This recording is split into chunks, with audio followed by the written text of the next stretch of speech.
being the fastest quarterback you've never seen. I'll be right back. There's no quicker way to get into DFS. Play Super Draft today and see for yourself.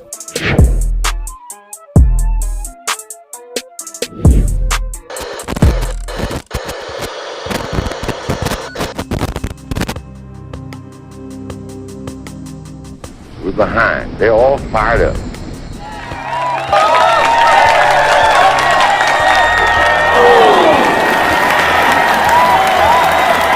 What we got to do? First place, our defense has got to go out there and take the ball.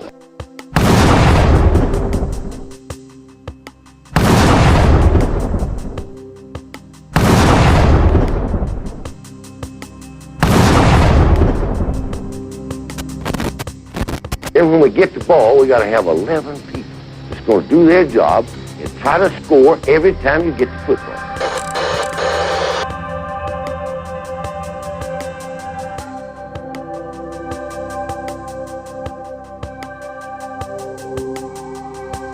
If we do that, we'll be all right. That will be all right.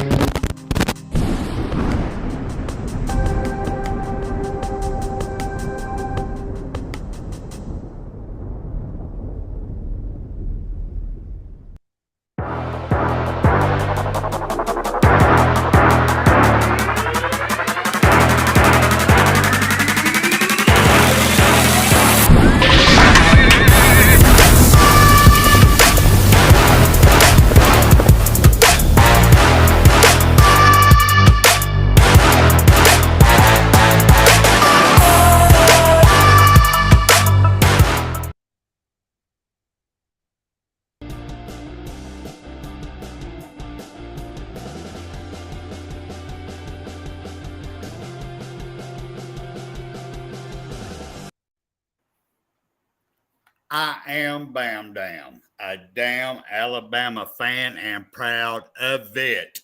Welcome to Rolling with the Tide, the Four Horsemen. We have a very, very special night tonight. And Georgia fans, y'all gonna love some of this shit tonight, y'all. But before we get into that, I want to bring on our Four Horsemen tonight. Our number one Four Horseman, our leader, that has a little bit of a throat problem tonight. Let me bring on my brother, Roll Tide and Rise Up. Roll Tide, rise up. Roll Tide, roll Tide. Welcome, brother. Next, Thank you, I want to bring on my bad mother trucker, my Four Horsemen that rides the roads. Let's bring on Mr. William Bryant. William, what's up, my man? Hey, everybody. Roll Tide, man. Hey, good to see you, sir. I'm anxious for this season to start. That is awesome. And next up, a man that only needs one introduction.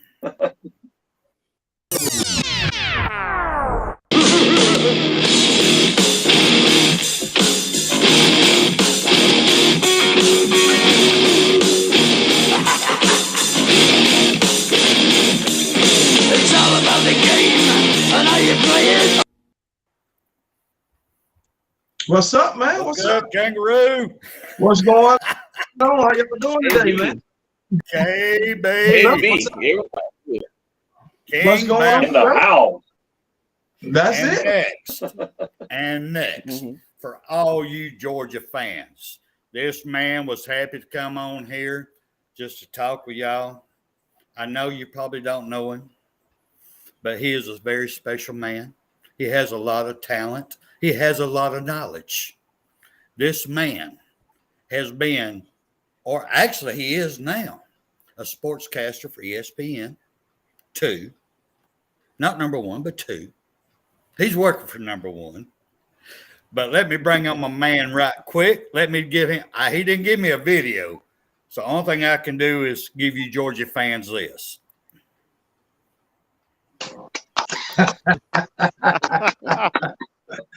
Spencer, what's up, my man? Welcome to the Four Horsemen, brother. Hey, fellas, I it's got to go over great. here to chat real quick. Go It is ahead, man. great Go to be ahead. on with all of you. And I got to tell you, I must be the most boring guy out here because I didn't put together that sort of video package. You guys are making me reconsider how I start my podcasts.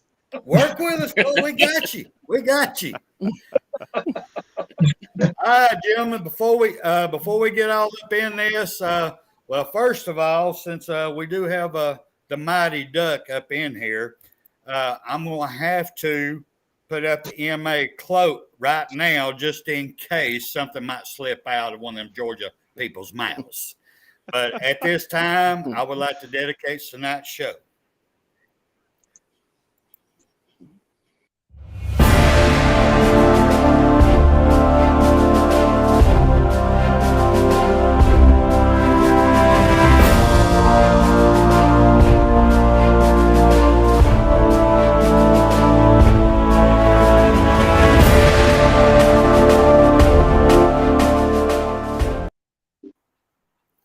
It is my great honor tonight to dedicate tonight's show to the Trussville, Alabama Police Department was awarded the Law Enforcement Agency of the Year Award for 2022. And Trussville Firefighter received the First Responder Firefighter of the Year Award at the inaugural Alabama First Responder Association's Award Dinner 2022. Police Chief Eric Rush said he did not know that the department was nominated for the award, and he was proud of the accomplishment. This department isn't just for me or about any one person or group of people. It is all about all of us working together towards the common goal of serving the citizens of Trussville, Rush said. We should all never lose sight of that fact.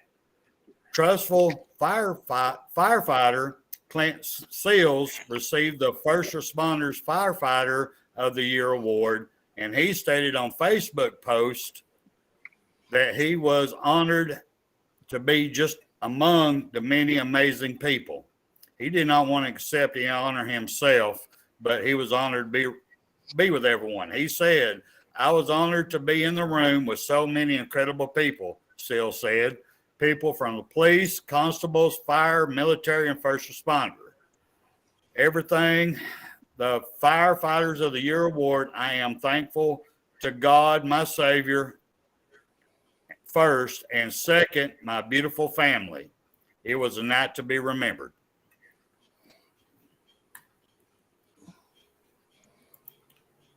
And for you two gentlemen, for your sacrifice, your hard work, and protecting Trussville, Alabama, I salute you. Thank you for your service, sir. All right. All right, let's get into it, gentlemen. All right, this one right here, I think the other Spencer in here will enjoy also. But let's get into our topic. Is it time for the famous Paul Finebaum to go? Is it time? Kangaroo Black, I'll let you start it off, sir. I mean, I like Paul Finebaum, man. Oh man, I like Paul Finebaum, man. I guess sometimes his opinions get on your nerve, but for the most part, man, I find Paul Finebaum entertaining, man. And I can sit and listen to Paul Finebaum all day. So I'm not going to say it's time for him to go. All right, rise up. What do you think, sir? With KB on this one. Do I think it's time to go? No. It's entertaining. It will ruffle your feathers sometime, though.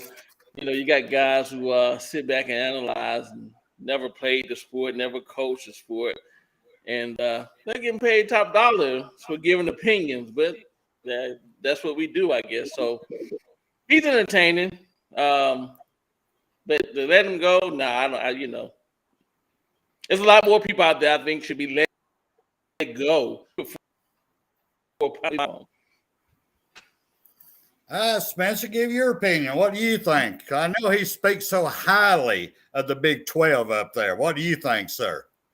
Well, I'd say with regards to Paul Finebaum, if you're going to advocate for replacing him, you got to show me who you're going to put in his place that's better. You know, it's Oh, like if I you, got you. I it- got it's you, brother. Go ahead. it's Let like me any get your way. political situation. If you look at a politician and you say for whatever reason I don't like so and so, you got to get so and so out of there. Like, well, you got to replace him with something, right? And is that something really going to be better than what you had before? Probably not. I mean, I don't think Paul Finebaum is out there to give opinions that everybody is a fan of. And yeah, he's a big talking head and whatnot, and ruffles some feathers from time to time. But I think that's okay. And he seems mostly like a pretty genuine guy. So I've never had a big problem with him. We Oregon fans have not had major objections to him consistently. So I'll stay in the same camp as the other two guys and go with he can hang around. Spoken like a true ESPN analyst right there. Good job. Good job. I brother. wish Good job. one day. Now let's get down to the facts. Let me get up here in my pulpit one time. Let's talk about Mr. Paul. Mr. Paul has forgotten where he's from. He graduated from the University of Tennessee. He has started his career on talk radio at the University of Alabama. He built himself up. He got his opportunity to go on ESPN, and he has done a marvelous job. I will not deny that. He has done great, but he has forgot where he's from. Now he's a talking point puppet for ESPN, in my opinion, because things that comes out of his mouth is like somebody's put that on a screen for him to read. It ain't Paul no more. He's somebody else. And then when you want to talk about who's going to replace him, I'll tell you who's going to replace him. Greg McElroy. If anybody hadn't checked it out yet, check out Greg McElroy's show, Always College Football. This man is facts, brother. He talks about everybody's game. He is a genius in his mind. Valedictorian, highest point scorer of any Alabama football player graduating. The man is a genius. So just listen to his show. He will break everybody down position by position by position with no bias. So there's your replacement for the wannabe, has been. So, bring me Greg McElroy. He would do a better job, in my opinion. This is what I think. William, what do you say? Oh, go ahead. I say bring him on. I mean, I don't like Paul Finebaum myself. I don't know. I haven't listened to him for a while, so I have to listen to you guys on what it's been like lately with him. So I don't know. I just don't care for him. All right, you don't have to stutter so much. We understand your feelings. All right, okay. My man Spencer here. He don't have much time, so I'm going to start this segment off with him. But I'm going to do a little lead up, if you don't mind, there, Spencer. By all means. These Georgia Bulldog fans, they have been on here ragging us. They have been on KB's show ragging him. Oh boy. They honestly think that they're playing Vanderbilt, playing Oregon. I mean, seriously, they do. They give y'all no respect whatsoever. And we keep telling them, brother, look at it. Do you see the offensive line they got? They got one of the greatest offensive lines in college football right now. And you just got a transfer from Auburn, Bo Nix, who had no offensive line, who ran for his life the whole time he was there, finally gets to play behind a good offensive line, which will give him time to pick apart a defense that is depleted. They were the great defense last season. I'll give them that. They deserve all their accolades. They went number one in so many areas, but they're gone. They got to start all over now. So they're going to have to come in and attack this Oregon Duck offense right off the get-go, not knowing if they can even, I'm going to say, tickle their balls with a feather. I mean, I'm just saying. What do you think, Spencer? Tell me. Well, from someone who covers the Ducks on a daily podcast, like you said at the beginning of the show when I came on, it's called Locked On Ducks if you want to check it out. The offensive line is the one unit on either side of the ball, frankly, where I have almost no questions barring injuries, right? Injuries can impact any group in there. But what Oregon fans are hoping Bo Nix is going to have with the Ducks that will turn him into a better version of himself than what he was at Auburn is that he'll have time to throw. Now, as it pertains to the Georgia game specifically, I think it gets into a little bit of murky water, and here's why. That Oregon offensive line is really good. You've got a couple NFL caliber guys in Alex Forsyth and TJ Bass who are preseason first-team All Pac-12 performers. There's a number of other guys up there who have been coached by Mario Cristobal and Alex Mirabal, and they did a remarkable job with the offensive linemen. There's a lot of talented guys there. But they're going up against an SEC front seven, a depleted one from a year ago, yes. But I imagine, I haven't, studied it prospect by prospect, but I imagine the guys that Georgia's got coming back this year are high 4- and 5-star recruits in that front seven. Is it going to be different than what it was last year? Yeah, you're not going to have any defense that can replicate Jordan Davis, Travion Henderson, Nakobe Dean, Lewis Seen, and all those guys. You still have Keely Ringo in the secondary, but the front seven, I agree, can't be as good as last year, but still, I think a Georgia team that's reloading on the front seven is still stronger than what Oregon's offensive line sees on a weekly basis in the Pac-12. You just don't have the same amount of NFL bodies across the conference because, unfortunately, my beloved Conference of Champions does not recruit at the same level as the SEC. It's one of the biggest differentiating factors between those two conferences. I could give you 2 hours on things that are different between the two, but that's certainly a big one, and recruiting is the lifeblood of your program. So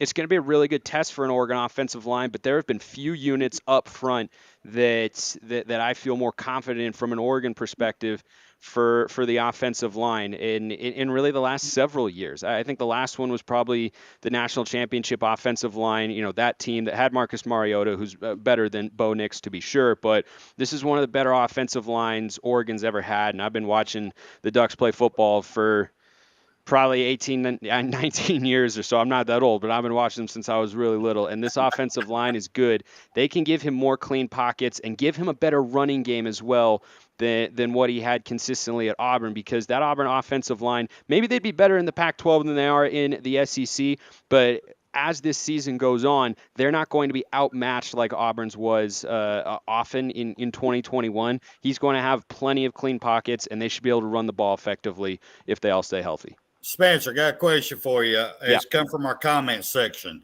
Nick Saban Jr., which is also a co-host that comes up in here, he asked, do y'all really believe in Bo Nix? I actually like the second-string quarterback in the spring game. What do you think? Is Bo Nix the starter? Do you think they should start the second-string guy? What do you think, sir? I think Bo Nix is the most game-ready quarterback that you have. The guy he's alluding to is Ty Thompson, who's a high 4- or 5-star recruit, depending on where you look coming out of high school. He's had Oregon fans excited for quite a while, really since he committed to the Ducks. It's been, okay, so when is the Ty Thompson era going to begin? But with these highly rated recruits, specifically at the quarterback position, occasionally you have guys who, maybe aren't able to make it click right away, or the light doesn't go on, so to speak, and it can take a year or two. That's what Duck fans are hoping is the case with Ty Thompson. But for some other guys, it just never really works out. You never find the right situation. Oregon is better than Alabama. I wish pick six Ringo. I really, really do. But I think, That's Nix a Georgia fan. What can you say? Bo Nix in that spring game showed what I think a lot of us already knew to be true when he transferred, and that's that he's going to be the starting quarterback, and he should be. He had 2 touchdowns. He had just 1 interception. Ty Thompson had a couple of picks in that game. And I think Nix's experience is just really invaluable, especially with game 1 being at Georgia. Would it be a little different if the first game was against Eastern Washington and the second game was against Georgia? Maybe a little bit, but I think if you want to come in and win games, which this Oregon team can do, the roster's good enough to win a Pac-12 championship. I don't think they're college football playoff level per se, but you can win a conference championship, get to a Rose Bowl game. You want to put the guy back there who's giving you the best chance to do that. And I think that answer from what we've seen is Bo Nix right now. Ty Thompson could be the guy one day, but so far he has not shown that he's capable of stepping in and being the starter. All right, Spencer, I know your time is very valuable here, so I'm going to run you around the table, see if the guys got any questions for you. Yep, fire away. William, go ahead, man. What you got?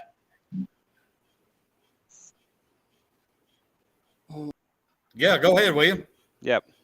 Yeah, I want to mention the old Ringo there, my old buddy. By the way, I'm drinking Añejo Patron. Thank you. It's my favorite drink tonight.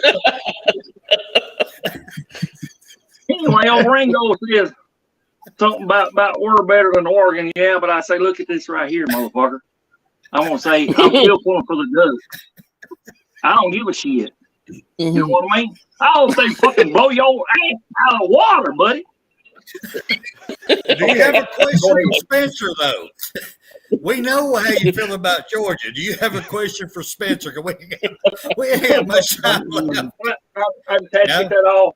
I'm sorry, I don't have a. All right, you got it off your chest. All right, you feel better? All right, pat your head over there. KB, do you have any questions for Spencer?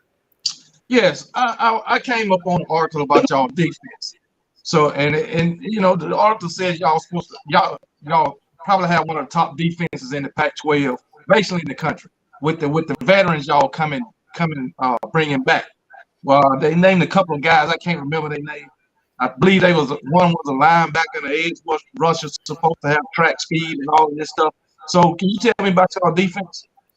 Yeah, Kayvon Thibodeau's a big loss. There's no way around that. It's one of the best defensive players to ever come through the University of Oregon. That's the biggest question mark that I have on the defense. The secondary is after that, but how can Oregon generate a pass rush without Kayvon Thibodeau? Because last year what you saw with Oregon's defense was it would get shredded against the pass pretty often, and the culprit was that they couldn't get pressure on the quarterback when Thibodeau wasn't on the field, or if he got double or sometimes triple teamed. There were instances where he literally got triple teamed, and the other teams basically said, we're going to beg someone else to try and put pressure on the quarterback. And there are some decently talented guys. Brandon Dorless, an interior defensive lineman, he's going to be an NFL player, but he's not a guy who gets after the passer a ton because he's typically going up against some double teams himself because he's playing over a guard or over the center, kind of in between, right? You need somebody off the edge, and so that's the biggest question mark defensively. Can a guy like DJ Johnson, who's a high-rated 4-star and has played both sides of the ball in his career, can he be a consistent pass rusher? Can Braden Swinson take a step up? Can Mace Funa be the sort of edge player that Oregon needs him to be? That's the biggest question mark there. The linebacker you're probably thinking of is Noah Sewell, who's a preseason first-team All-American, probably going to be a first-round pick in the NFL draft. He's the best defensive player Oregon's got, and that's not even a question at this point in time. He's the most proven. He's the most talented. He's been the most productive. He's the middle linebacker, the undisputed leader. He has to be able to stay in that game. He had a couple games last year where he went down in the middle of a game with an injury, missed a little bit of time. If he goes out of that game, then Oregon's defense will struggle, even with another 5-star linebacker there and Justin Flo, who's hasn't played as much as we want him to because of injuries. Noah Sewell's got to be on the field because he's the vocal leader of that defense as well. And I think when you look at what Oregon has to do defensively in this game, Noah Sewell's got to be flying around to stop the run, and you got to find a way to get pressure on the quarterback without having to blitz a bunch of extra guys. And we're hoping Dan Lanning can coach his guys up to get that done. You're correct. Rise up. Yes. With all the conference realignment, we know it's coming, it's moving. The Pac-12 and Oregon, what do you see the future of the Pac-12 in coming years? And do you see Oregon leading the Pac-12 and maybe joining 10 or another conference? Yeah, well, this would be a fun note to end on because then I gotta hop off and get to a meeting. But I'd say that I know for a fact, I talked about this on today's episode, I guess, of my show Locked On Ducks. Oregon wants to be in the Big Ten. That's now public information that they reached out to the Big Ten. They've initiated some meetings to get talks rolling. That's where they would like to be. There was an early report a few weeks ago that Phil Knight wanted them to be in either the Big Ten or the SEC, but not the Pac-12. The question is not whether or not Oregon has the desire to go to the Big Ten or maybe even the Big 12, but the Big Ten is kind of their ultimate prize. The question is whether or not either of those conferences are going to say yes, because they don't have to. They could. Kevin Warren, the Big Ten commissioner, has indicated I could see us having a 20-team conference, and that would potentially include Oregon, Washington, a couple other Pac-12 schools if they were to pursue expansion west and kind of make travel easier for USC and UCLA. But right now, it's really hard to know. And I know that Oregon's desire is to leave, but Whether or not they'll get accepted into another conference is a different matter. Right now, my best guess is 5 years from now, the Pac-12 is scrambling to stay alive. If they're able to keep Oregon in the conference, then I think the Pac-10, would maybe go back to that. They'd pursue expansion, Pac-12, whatever you want to call it. The Pac conference, as we know it, would be able to, I think, hang on by a thread, but a very, very thin one. But if you have one more team leave, and I don't think it really matters who it is, if anyone else officially announces we're leaving the Pac-12 and going to this conference, then I think the dominoes are going to fall even faster. Because once USC and UCLA left, it was, okay, so is everyone else going to go? And I think you can survive that. It's not a great situation. It's a bad situation to be in overall, but you can survive, not thrive, but survive as a conference without USC and UCLA. But if you lose Oregon and Washington, you can no longer survive. Everybody else will jump ship immediately. I love you, Spencer. Man, you got it going on, bro. Hey, I know you got to go right quick. I know you do. Tell everybody where we can find you. Well, you can hit me up on Twitter at Smalls_55 is my Twitter handle. I also run the Locked On Ducks and Locked On Pac-12 Twitter accounts. I host both of those shows. Guys in there telling me to take a breath. I never take a breath, man. We just roll. I just do the shows in one big long breath and one big long take. We just keep it rolling. But I host Locked On Ducks and Locked On Pac-12. So if you want to know anything about Oregon or another team in the Conference of Champions, you just shoot me a direct message. DMs are wide open. But appreciate everybody. I'll see you next time. Go Ducks. Hey, let me know when you want to come back, brother. We'll have you on anytime. Let me know, bro. Especially if y'all beat Georgia, I got to have you back on. You got it. Right? You got it. Later, brother.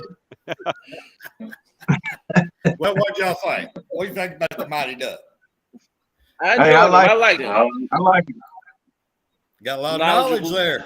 Yeah, he's spending that knowledge. Man. Go Ducks! Ducks ain't no. I'm telling you, Georgia. Ducks ain't no Vandy, brother. They ain't no Vandy.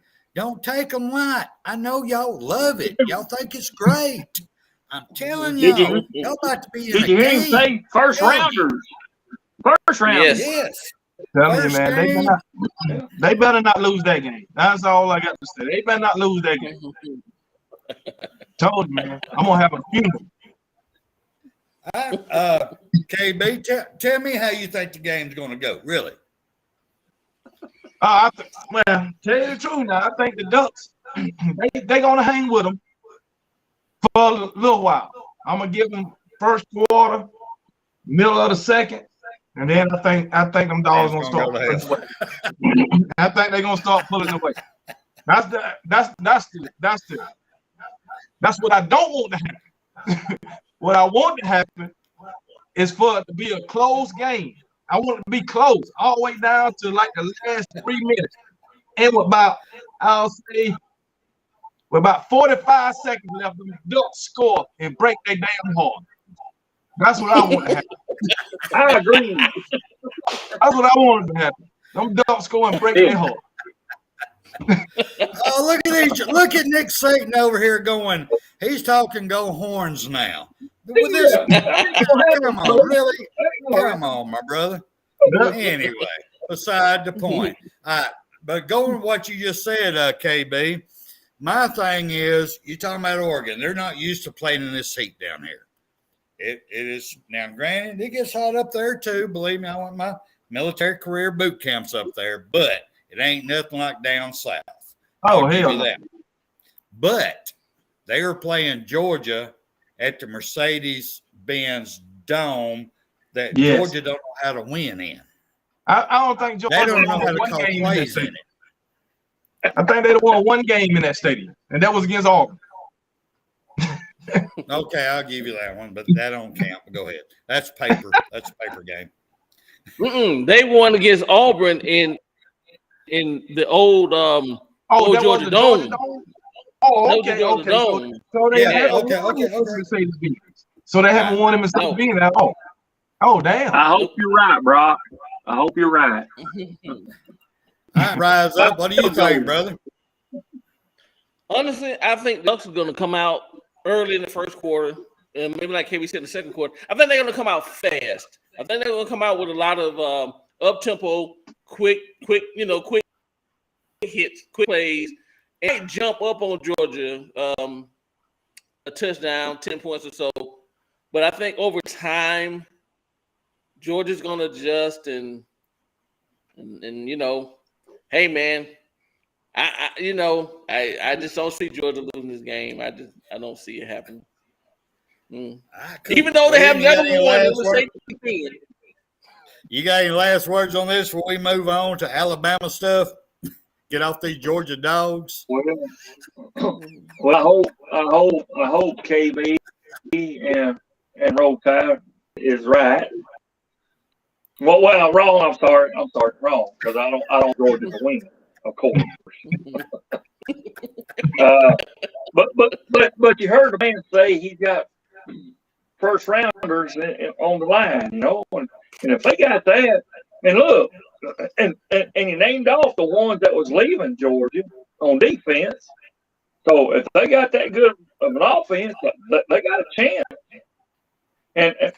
And Brock mentioned that they could win by a field goal. I believe they can do that.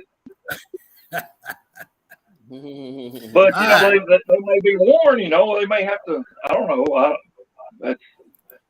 Who knows up in there, man? Hey, William, you got a segment? You got a segment you want to bring together tonight, sir? Me? Yes, sir. Oh yeah, I was just going to talk about the highest paid coach in the SEC or anywhere. Nick Saban's salary. He just signed an 8-year contract for $93.6 million.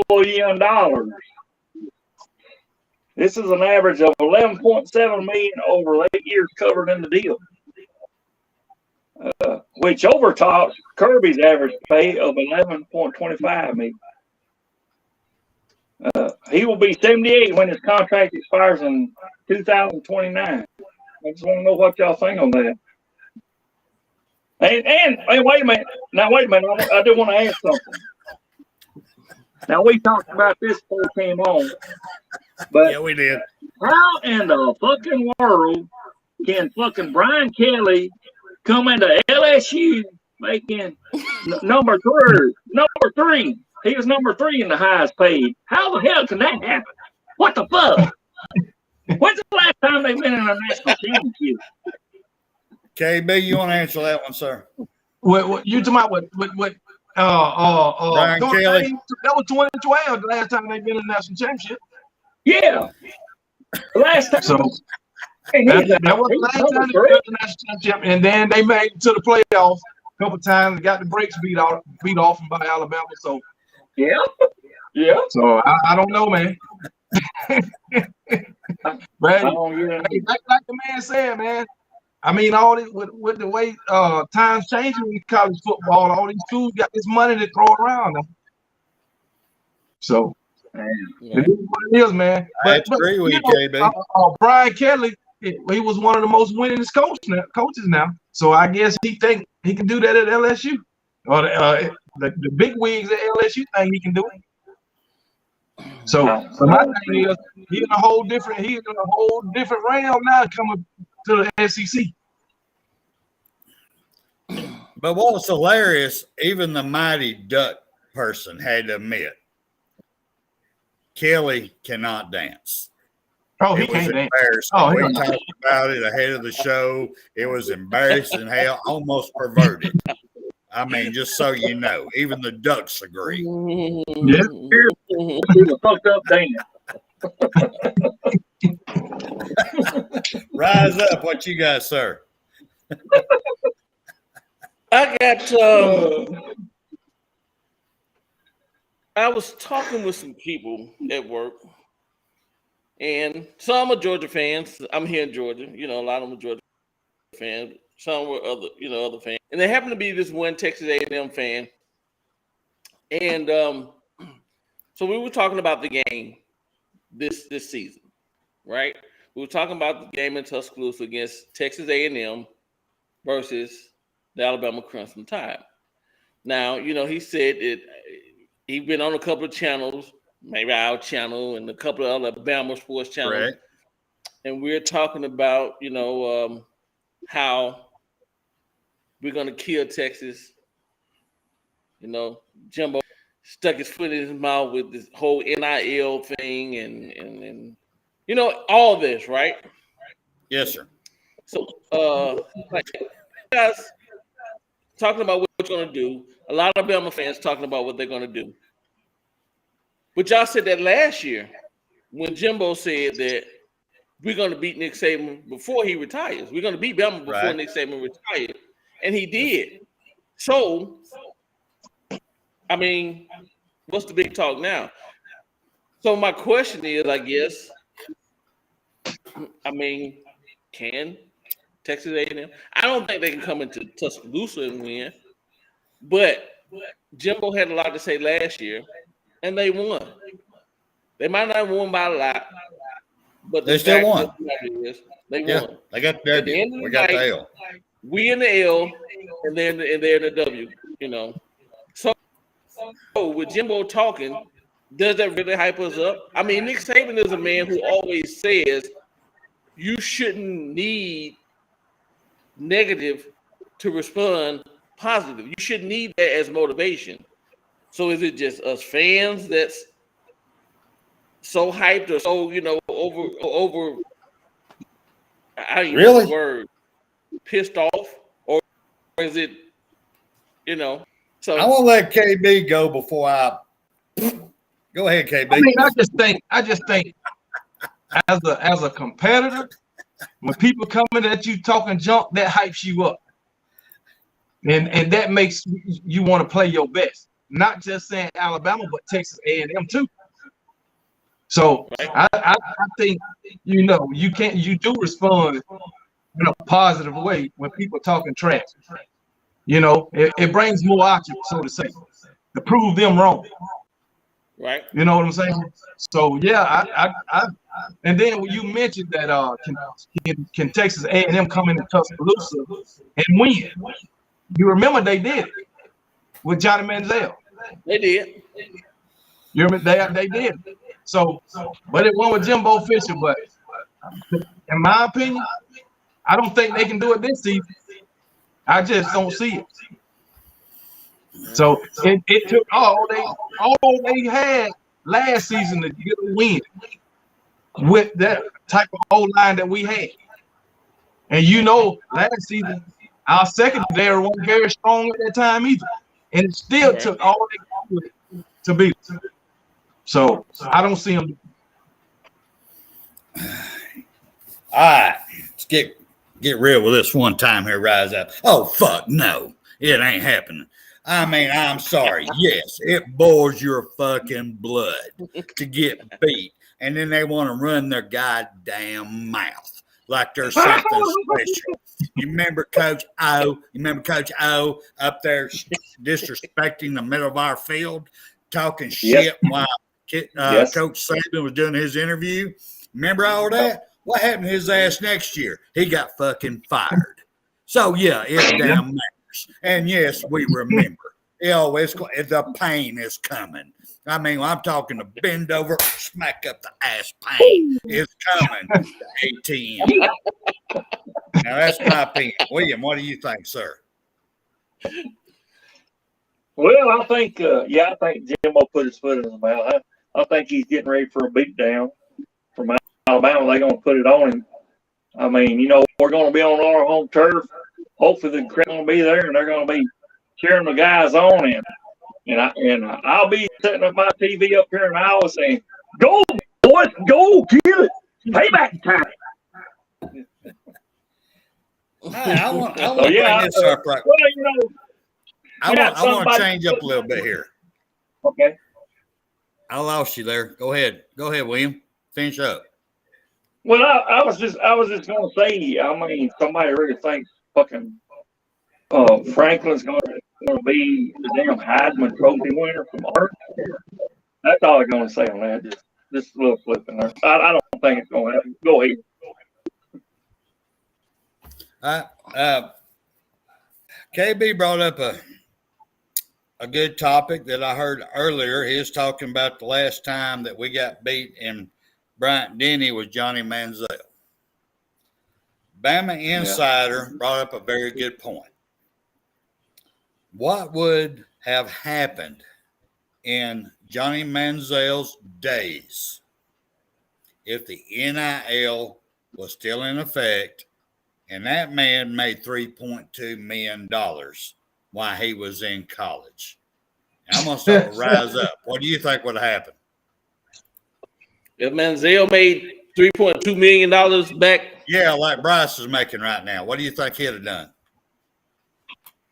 Went off the rails. Hell, he was already off the rails. Listen, Johnny Manziel have some personal issues. I mean, we all have issues, but when he left college and went on to NFL, money makes you, it just magnifies who you are, right? So what happened in the NFL would have happened at college if he had that type of money. Johnny you couldn't tell him nothing then. You wouldn't have been able to tell that guy nothing, man. It would have been a bad deal for him. I just think he would have ended up in a bad place if he had that type of money because he was uncontrollable. KB, what do you think, sir? Hey, I agree with everything he said. He was off the rails when he was at Texas A&M. When he get where he probably was getting paid, but not millions of dollars. I mean, just the recognition, the hype, and the females ran him damn crazy.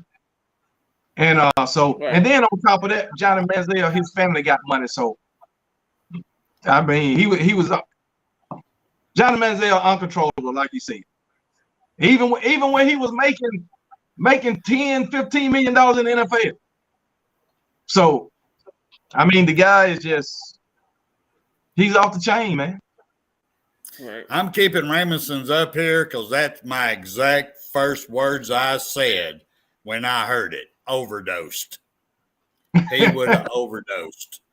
That's my opinion. William, what do you think, sir? Well, I just want to know, I've never heard Johnny Manziel. I haven't heard his name mentioned as being in the Super Bowl. Have you? Have they won? He ain't even in the NFL no more. He ain't in the NFL no more. Did he win a ring?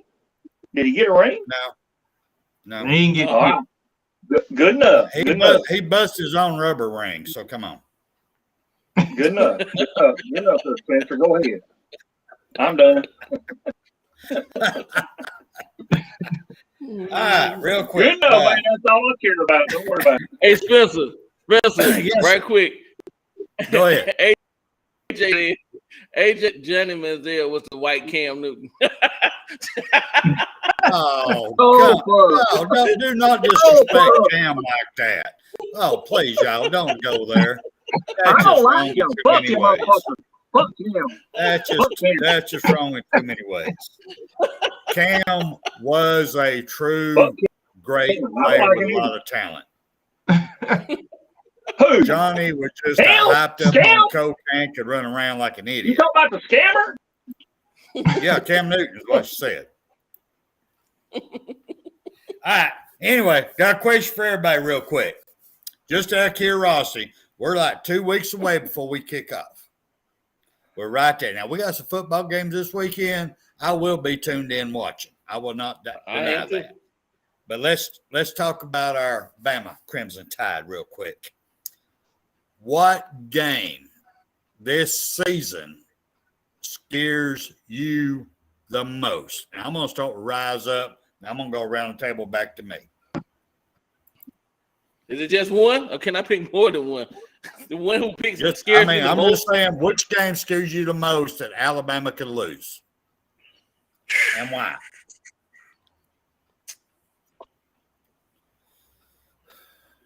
Y'all might think I'm crazy for saying this one. I really Tennessee. Why? Tennessee has a team this year. They have a quarterback this year. They have a coach. They have a competent coach. And we have to go to Neyland Stadium. We have to go to Tennessee. We have to go to Knoxville to play them. been a while since Tennessee has and I have some others, Arkansas and Ole Miss, but for some odd reason, my gut is just saying Tennessee is going to be a complete team, and we can't take them for granted. So, quarterback play. If our corners are solid, they're solid core. I'm not worried about our defensive line. I'm not really worried about our linebackers. But that secondary shook me a little bit last year. They wasn't the best. We talked about the O-line, but that secondary was scary. So if that secondary is not tight, I think Tennessee might squeak by. We got to play them, and they will be throwing mustard bottle. KB, what do you think, sir? It ain't Tennessee. It ain't Tennessee. I got Ole Miss. Reason why I say Ole Miss, after the fourth game, we going through a gauntlet. Start out with Arkansas, then we got You read my damn notes.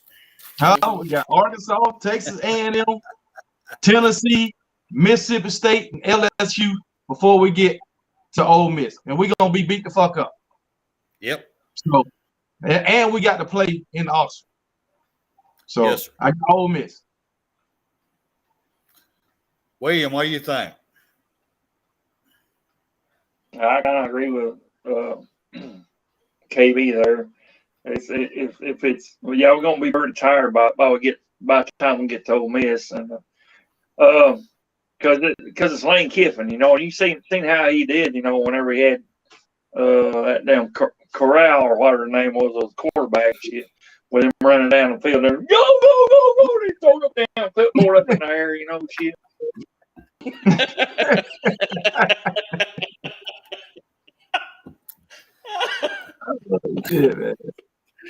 All right, well, for me, I'm going to have to agree with KB. That's the one I circled for the exact same reasons. We have one hell of a gauntlet. And pick six, we're not sleeping on nobody this year, sir. We are going out to whoop everybody's ass this year. This team is not thinking of nothing but beating butt. That's all they're thinking about. They don't care who it is, where it is. That is their mindset. They felt like they were unfinished business. I'm going to just leave it there. But as far as KB with Ole Miss, I have to agree. October 1st, Arkansas. Then you got ATM, Tennessee, Mississippi State, LSU. We're going to have people hurt. We're going to have people banged up. Now, depending on how bad they're banged up and who has to step up and the mindset of the second string coming in to back up is going to depend on how good we do against Ole Miss's scheme. So I have to agree with KB on that one. Now, going into the I got to talk. I just have to talk about this. I'm sorry, KB. I know you put a video out on it, and you was 100% correct. It was awesome, but it's a damn fight. The fight Sunday. It was a short fight. It was a short fight. Go ahead. Okay, hold on before you get to that. Go ahead. Bryce Young got another NIL deal. Yes, it did. With Dr. Pepper and Fansville. So I just want to point that out. So he got a new NIL deal. So everybody getting money at Alabama. That is true. That is true. And KB, go ahead, William. Now, do you think it's going to affect his playing ability by saying, "Hey, I'm a star now"? You think it will or not? No. I got one more thing. I don't think it's going to affect it. But I came across you know who Dean on Dog Post is, right? Bulldog fan. He made a video today saying Nick Saban gets a raise. Nick Saban loses to Kirby and gets a raise. And he was saying that it seems mighty strange that he's getting paid higher than the guy who just won a national championship. He made it about an hour and a half ago.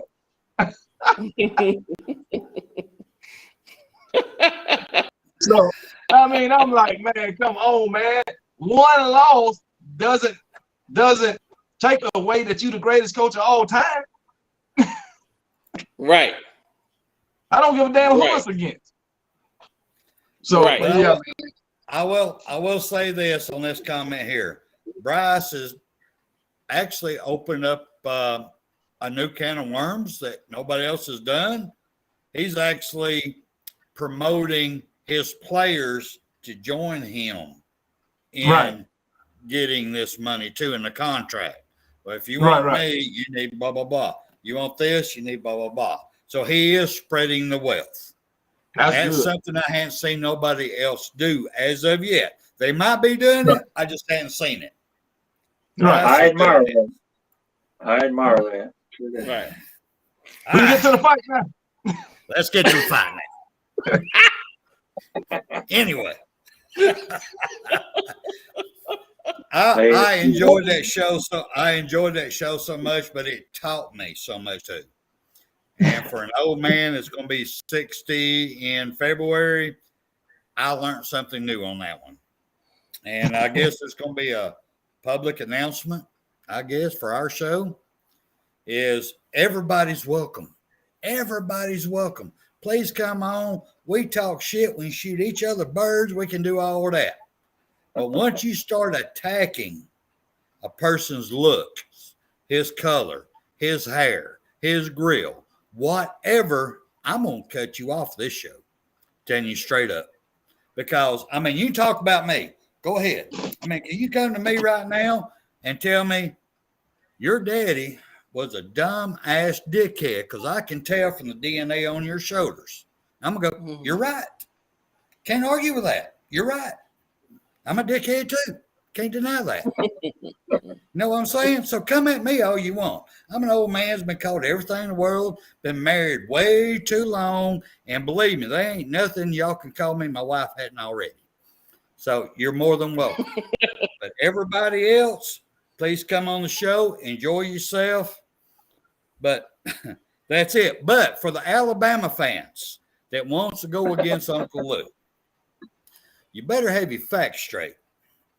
I am very impressed with Uncle Lou. He is a very knowledgeable college football guru. Right. Not just Georgia. He is diehard Georgia. Cannot deny that.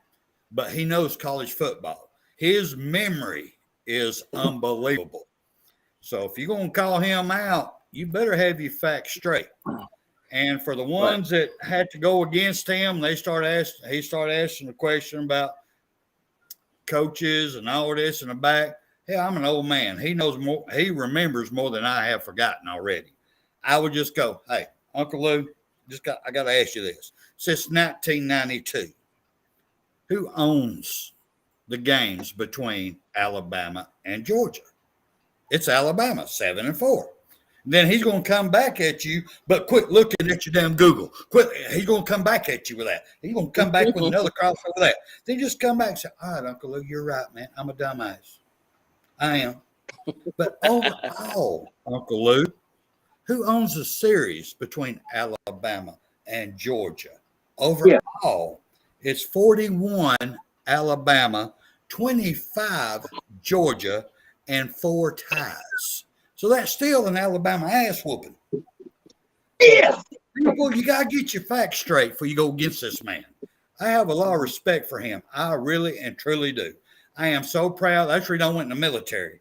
You give this gentleman the opportunity to make money doing what he's doing. He showed that beautiful Mustang, and it is gorgeous. I think he needs a Cadillac on the other side of it so he can go buy them as he go in that she shed. That's just me. That's just me. I am proud of it. I give him every accolade in the world. Uncle Lou has done great for himself, and I'm proud of him. So I'm gonna leave it there, and we're gonna. Oh hell, shit! Damn it! I'm going too far here. All right. Any last word, Rise Up? Sorry, y'all. Got carried away. To kind of piggyback off of you, Uncle, if Bama fans don't watch his show, you maybe need to go watch his shows. When Lou's show come on, Please. There is a camera pan across every college football helmet in the NCAA. Maybe some small colleges he don't have. But for the most part, he has every college helmet in the NCAA. Therefore, he knows college football. He don't just have Georgia stuff up. He don't just have, UGA stuff. He has a helmet every week that somebody's playing. You have the Georgia versus this, versus this. So the guy is like you said, a college football guru. He knows this stuff. Yes, he is. And, so I have to take my hats off to him. And I will say this. If Lou talks shit about a particular team, right, and they beat Georgia, whatever, he comes back and he owns up to it. He don't run away. He don't shy away. He stands up like a man on 2 feet and like, hey, it is what it is. He the coke, man. I'm just saying. For everyone to see, So I have to take my hats off to him, man. I like the guy. I'm gonna be honest with you. I like Lou. I do too. Got a lot of respect for him. Right. William, what you got, brother? Well, I don't know the guy. I never heard of him. I've never heard his program. But this plaque here says we got 17. But actually, we've got 18, with a past win that we've had. So we've got 18 actual. There's been some controversy over 2, which was back in, I think, 36 and 41, I think. There's been some controversy over them 2, but that's back during NCAA shit. So what during the AP and all that shit with polls and stuff, which we actually won those games. So that was back before the BCS or whatever the fuck it is. But anyway, I'm gonna stick with 18. You know what I mean? And then Georgia still ain't seen 16. They still ain't seen that. They got a long fucking way to go. Roll Tide. That's all I got to say. True. That is true. I'm gonna roll out of here by asking KB, what do you think about our new pickup on Edric Hill out of Missouri, defensive lineman, 2023? I haven't looked too much into him, but from what I read, and I did a little video, his commit video, his scouting report, it gave good things, and it also gave things that he need to work on. So, but they say with the right coaches and the right development, he'll become a starter, and he'll probably go to the NFL. So, I gotta agree with you, man. I mean, I really do. I was watching some of his tape, and I love his hustle. I love his first step burst. I love his hand movements. I love a defensive lineman who uses hand movement. But his size is kind of leaning me towards an end rusher, not a middle guy like they were playing him in high school. He said that Alabama told him they're going to play him on the end. He said that. Okay, I can see that. Now that I can see with. While I'm watching, I'm going, he's got good hand. When he gets against these big boys that's 300 and something pounds, 6'7", 6'6", he ain't going to be able to do that. Hell no.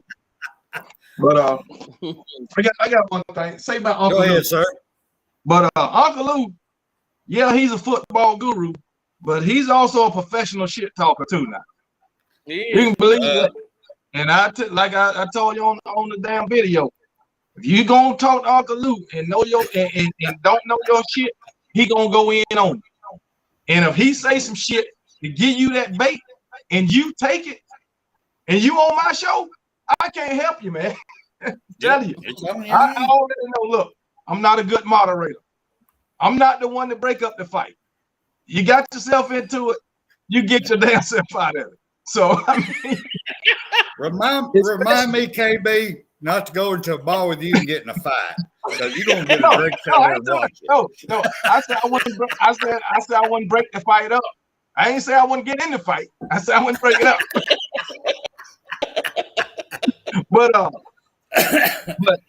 but my thing is, if I tell you, hey, Uncle Lou is going to be on the show with us, you might want to go look at Uncle Lou's videos. I'd love to have him here. He's a great guy. Yeah.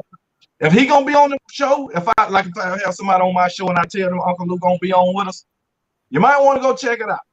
And like I told him, if you only a fan in the Nick Saban era and you talking to Uncle Lou, you might want to study.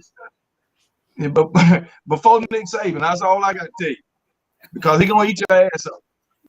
All right, my last words before I get out of here. I'll save this for last. Roll Tide, rise up. Sorry for your loss, sir. From my family to yours, a lot of love and prayers, brother.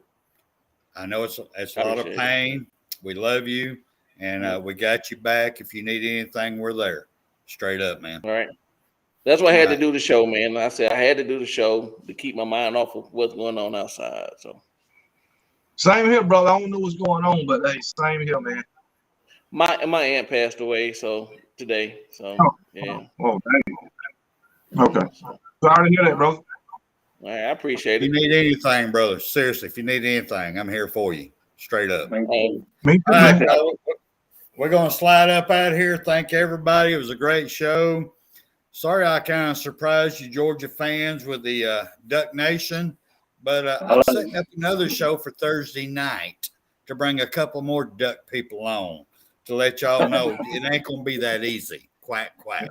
See y'all, bro. Hey, I'm supposed to have Jameer Gibbs on. I'm not Jameer Gibbs, but Georgia Tech fan tomorrow, and we're going to talk Jameer Gibbs. Awesome. I'm going to have to keep up with that one. Yeah, I think his name's Sea-Dog, I believe. Sea-Dog.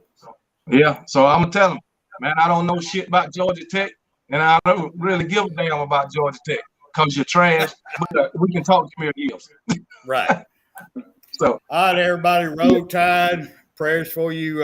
Roll Tide, rise up. Yeah. I want to thank everyone, and I'll see you Thursday or next week. Have a good one, everybody.